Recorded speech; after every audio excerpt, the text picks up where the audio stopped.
Comitato Regionale Veneto, nel condividere appieno l'idea che la formazione e la crescita umana per i ragazzi che praticano il calcio vada oltre il campo, così che possano sviluppare in maniera ancora più forte valori già intrinsechi nello sport,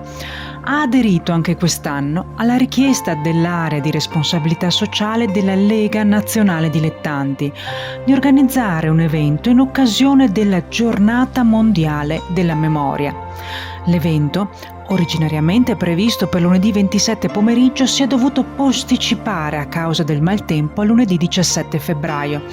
quando una rappresentanza di ragazzi delle categorie esordienti e under 15 delle società di calcio Conegliano 1907, Dynamis Football Club e San Vendemiano Calcio, accompagnati dai dirigenti allenatori, dai responsabili del settore giovanile e dai rispettivi presidenti,